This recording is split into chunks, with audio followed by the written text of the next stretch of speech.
Vi avslutter dagen med siste foredragsholder, og alle konferanser må avsluttes med et brak, og brak skal det bli. Nå skal dere få møte Thomas Anglero. Han er et sånt brak. Jeg har vært heldig å få se han flere ganger, og han koker over når han snakker, og jeg tipper på at i dag blir det også sånn.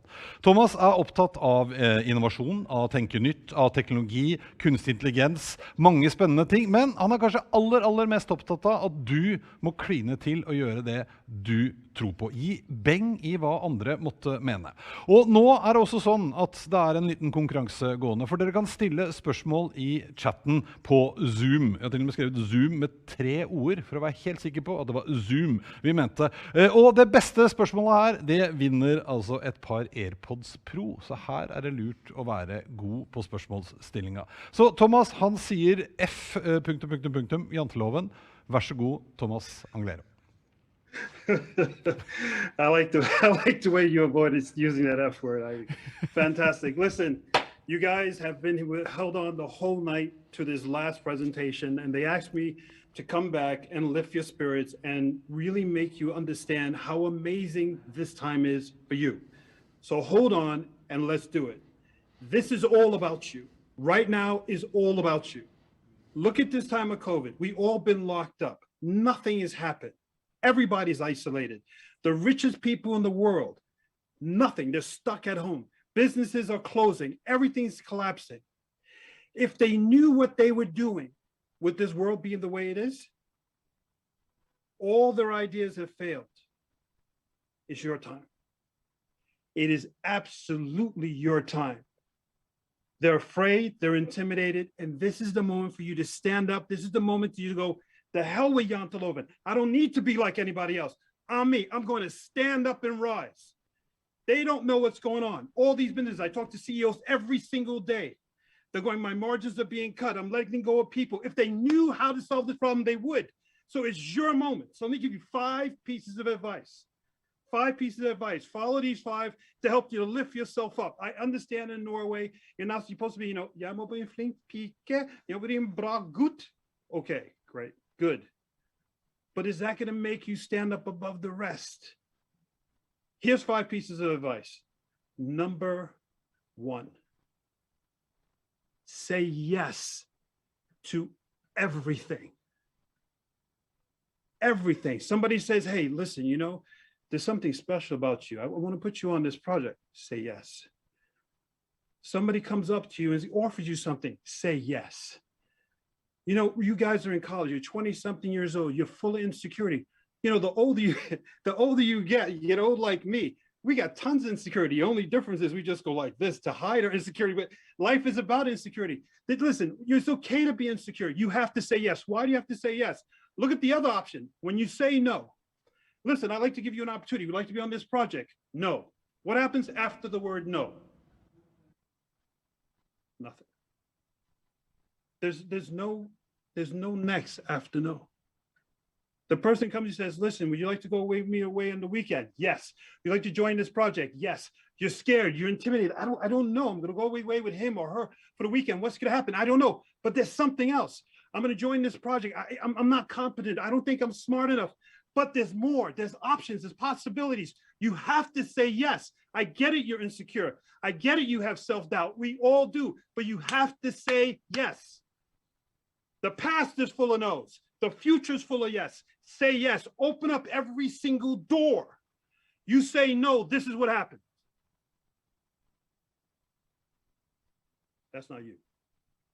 Got it? Advice number 2. Don't hesitate. If someone asks you to be a part of this project, if someone asks you that you want to have this position, if someone says, I'd like to go do this, you don't hesitate. You say yes. If you hesitate, think about it. Listen, would you like to be a part of this? And you go, jeg må tenke litt. Does that instill confidence in me? Does that instill confidence in a person who's putting their neck out there, who wants to give you a huge opportunity? Life is not about hesitating. Right now, with all the things that are going on, we need people like you. We need you to stand up. You stand above the rest. Don't hesitate. Jump at everything. It's all about you. This is your moment. Do you understand? All the things we have, look at the oceans are a mess, the forest, everything's a mess. Stand up. Don't hesitate. Be proud. What's your story? Where are you from? Are you from some small town? Are you from a family that things went really bad? This is your moment to stand up, and don't hesitate. You jump at it. I tell my kids, molest every opportunity. Do not hesitate. Advice number 3. Your individuality is everything. You know those quirks that you have? You know, some people have quirks, they go like this when they talk, right? Or you're into knitting. I used to knit when I was in college. People look at me like, you knit it when you were in college? I knitted when I was in college. How relax, right? Whatever makes you you. You like to play the guitar, or you're into football, or you like to skateboard. Whatever makes you you. That's your niche. That is what we need. That's what society. Embrace that. We have enough people being like everybody else. Do you want to be like everybody else? Who you are is what's going to make you shine above the rest, because that is what people are attracted to. People are going to see you and say, God, there's something special about that person. They're just glowing because you're doing your thing. Whatever makes you you, you're just a magnet. Be you. Don't go on Instagram and say, I want to be like her or him. Whoever you are, whatever quirk, whatever thing you have, embrace it, show it, be it.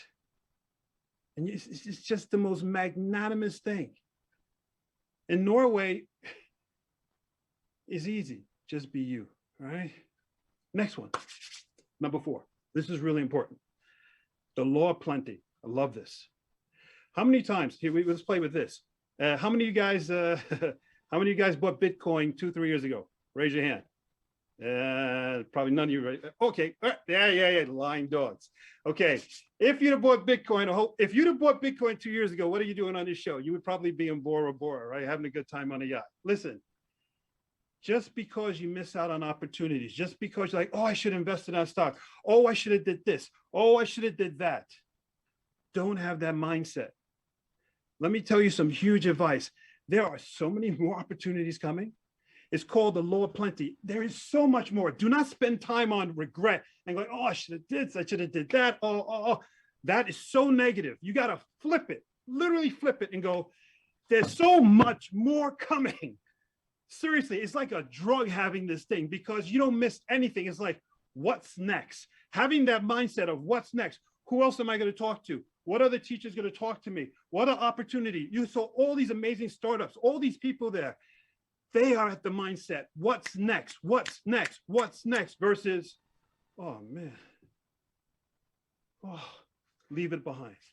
Okay, last one, hold on to it. Criticism is everything. We all hate criticism. I hate being criticized, but criticism's good. Think about it. We all want to talk to somebody famous or something. I would love to have a coffee with them, get some advice from them, and hear what they got to say. When somebody criticizes you, they're giving you advice. It may hurt, but it's advice. Criticism's good. Listen to the criticism you're getting from people. That's free life advice. You got to flip it around. You got to flip around a lot of things in life, but criticism, I think, is one of the most powerful free things. That person who's criticizing you, they're using their time. They're literally looking at you, thinking about you, comparing you to everybody else in the world, and then they criticize you. My God, look how much time they invested in you. Take that criticism, take that investment and go, thank you. Thank you very much. And they'll probably go, you're crazy. That's okay. Criticism is good. Criticism is free advice from the best in the world. Take those 5 things. Turn your mindset around. This is your moment. We blew it. The whole world's a mess. If all these old people, all these CEOs would do what they're doing, we wouldn't be here. They have no experience. There's never been a pandemic before. Never been a pandemic before. So who has history? Who has the experience to say, I know what to do? No one. So why the hell is it not your moment? Got it? This is your moment. There's no one else who has the answer. So why not you? Let me end on that one. Why not you? With that, I'd like to take some questions, and Yeah, let's keep on jamming. Is that okay? Thank you so much, Thomas. We do have some questions from the audience, and the first one is, why is this the right time to start up? First of all, there's never been so much money out there. I'm in meetings all day long, literally. And there's so much money floating around, and the money is floating around to invest in companies all over the world because everybody's looking for what is the next answer. Let me give you some advice. There were some startups and people there, and I want to do some role playing real quick. Not only is this the right time, and not only the right person, let me give you a scenario. You're in front of a bunch of investors, VCs, whatever, bankers, whatever, wealthy people. Who are they going to invest in? Are they going to invest in this individual? Good afternoon. My name is Thomas Anglero, and I have my company does this and this. Let me show you this PowerPoint. Yes, we do this and we do this. Or do they invest in this individual? Hi, my name is Thomas Anglero. My idea is it. It's going to make you rich. Forget about the Mercedes you have. You could buy the company Mercedes. My idea is next level. Do you understand where I'm going to take you? My idea solves hunger. My idea solves this. My idea is that. Or, yes, slide number 3 shows that we have a slope going up, the hockey puck curve. We're going to make a lot of money. This is your moment. But when you grab a hold of your moment, you know, the whole reason why this session is called F. Janteloven is that I don't mean no disrespect to Janteloven. Do I do this? I disrespect Janteloven. I can't stand it. Nothing disrespect to Norway, but it's your moment. Do you understand? There's never been in this time, because we're all stuck. Nothing was solved. No solution figured out the pandemic. Every company took a loss, except for IT companies. They got to sell tons of stuff, right? L-Shop made $1 billion US. Holy crap, right? Because they sold everybody webcams. We all need new webcams. This is your moment because all the stars have lined up. And all you got to do is say, this is me. I hope that's an okay answer. Yes, thank you. I think we'll take another question. Have you regretted saying yes to something? No. Hell no. Never? Every time I eat a piece of chocolate?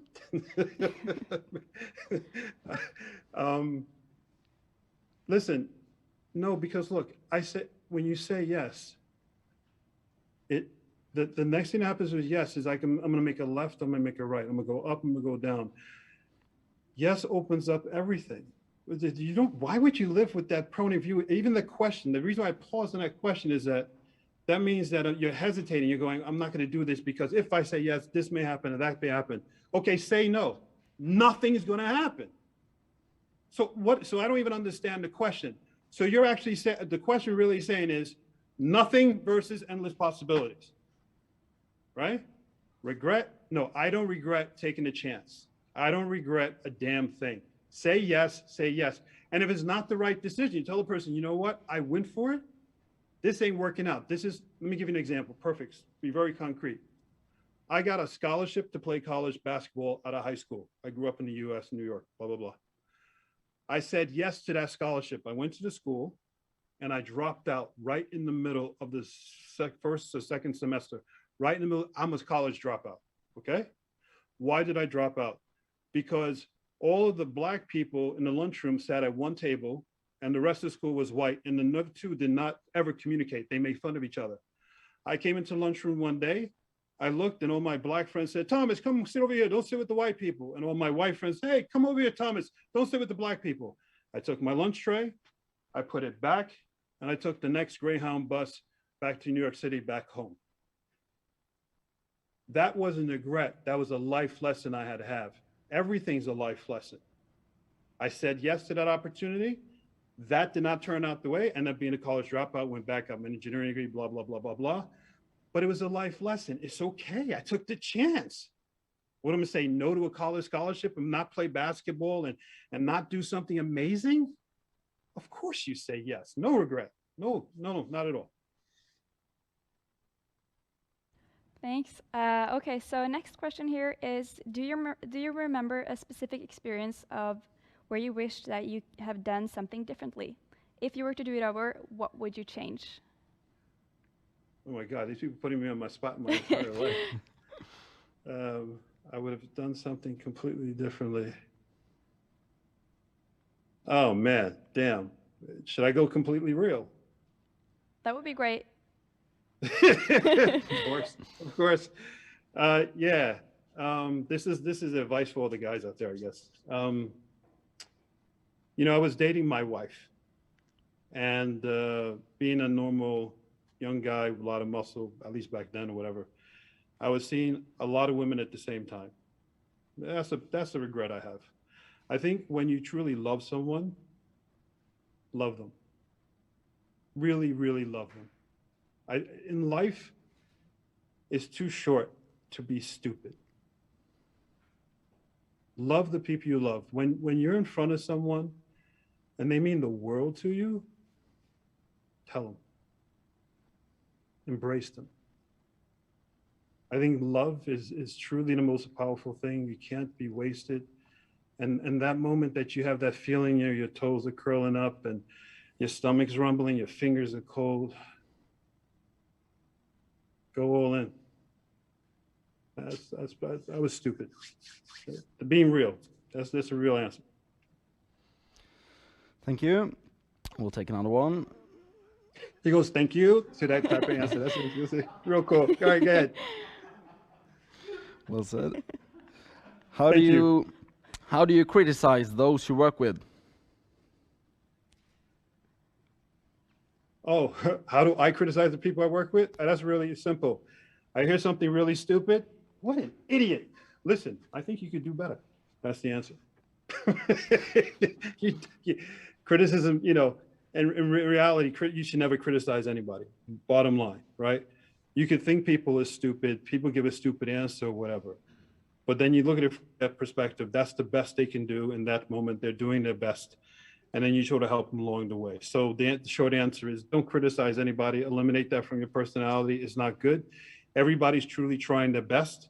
And if there is somebody like in your project team and, you know, in class, you have a project you're doing together and there's always one person who's goofing off, put them in the corner, right? Don't criticize, just say, okay, that's you, fine, we'll do this thing, but yo, get over there, stay over there. And now I know who you are. And then they have to spend the rest of their life trying to crawl back into everybody else's good graces and having credibility. They lost credibility. Never lose credibility. Be you all the time, right? So don't criticize. Love. That's a good answer. Next one. Go. Okay, I love this. So next question is, what is the most essential element of starting up something on your own?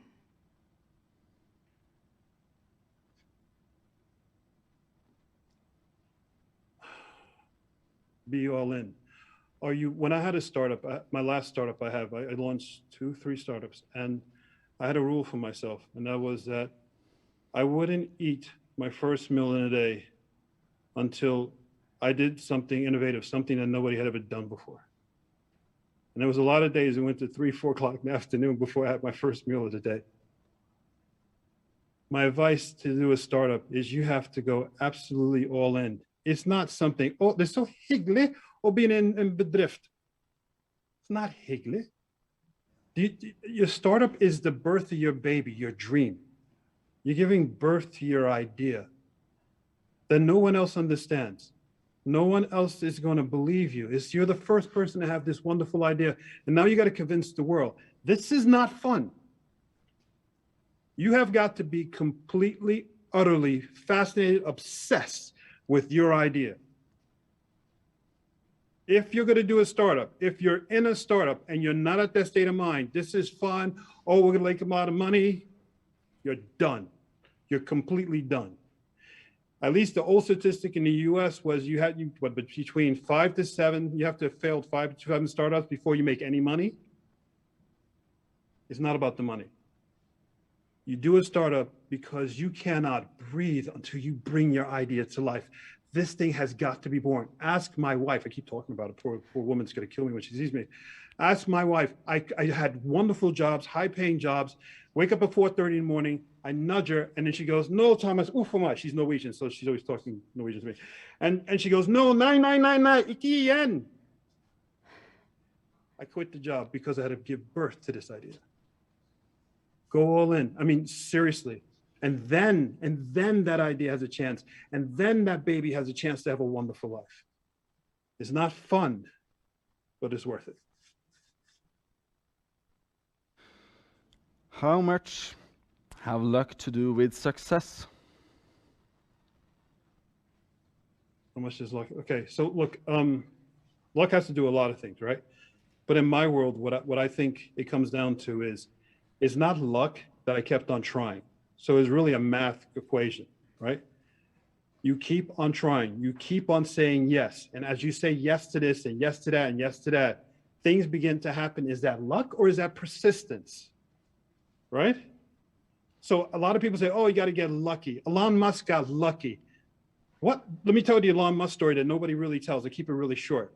Nobody knows that when Elon Musk, early Tesla days, right? Forget the PayPal days. That's what, do you ever notice, if you see pictures, go on Google, type in the word PayPal, because Elon Musk founded PayPal, if you guys don't know.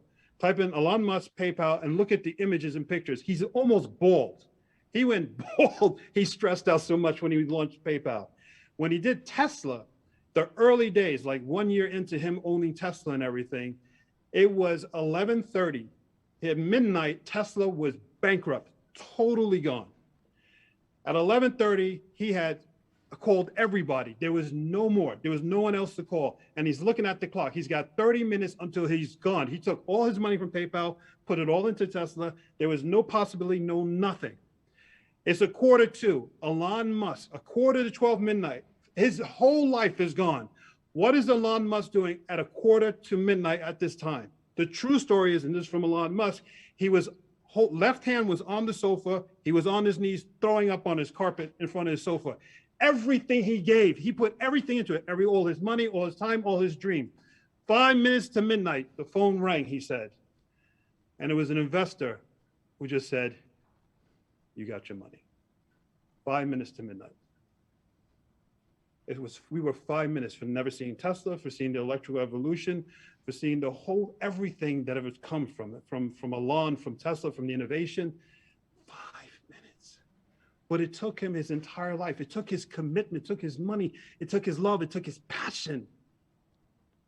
And he came within 5 minutes of nothing ever happening. You know how close the world would have changed? 5 minutes. You got to be all in. I think this is a powerful story. It keeps me in check. That's a really good story. I did not know that. But I think we're going to take one last question. This might be a tricky one, but what are some common misconceptions people have? How can we combat these misconceptions and communicate more efficiently? That's an easy one, actually. Oh. The biggest one that people have is that weakness is embarrassing. That being a soft person is embarrassing, that that's not going to get you anywhere. It's complete bullshit. I love talking about love. The older I get, look, I'm an engineer, I have patents and done startups and all that stuff. And I'm supposed to be a tech nerd, I should have PowerPoints. You know, you put all that stuff together and life is all about love. It really is. It's all about communication. It's all about looking by somebody's eye. It's all about touching somebody's shoulder at the right moment. You want to do business, you want to make a lot of money, love people, you know? Listen to them. Right now, because of COVID, everyone's hurting. I started a podcast, you know, and I was talking to these CEOs, and I would just ask them, how are you doing? What's going on with you and your kids? And they were like, you know, nobody asked me. I'm a CEO, I'm Mr. Important or Miss Important, but nobody asked me about me. Who you are, that soft side of you, you know, that part of you that when you're alone at home and no one can see you and you cry and you think these soft thoughts, you're like, I don't know, whatever. That's the most beautiful part of you. And you got to bring that out. I love talking about this. It's all about the soft stuff. Because looking at an Excel spreadsheet and talking about numbers and oh, I'm so damn smart. Anybody could do that. I could go online and pay somebody $5 from India who has 5 PhDs to do that. That's not impressive. The fact that you're smart, it's not impressive. How much do you know you? How much are you connected to you? And then are you willing to connect to me? And when we connect, that magic happens. Because in the business world, no one's going to do business with you unless they trust you. So how do you build trust? You build trust by connecting. And how do you connect? Let me see who you are. Let me see your vulnerabilities. Who are you? And then people reciprocate and they show who they are. And all of a sudden you connect. That, you know, those intangibles, those things, when you have a conversation, you're like, there's something about that person. I just like them. There's something about them.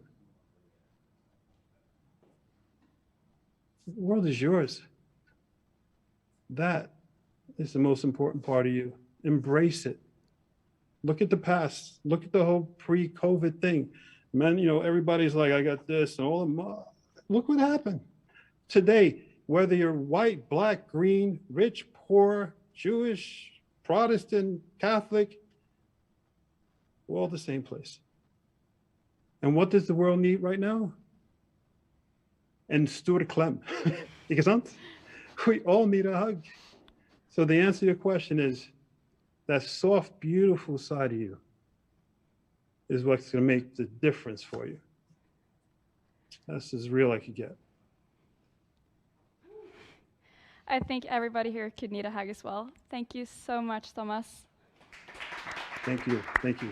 Have a beautiful. Thank you very much. Take care.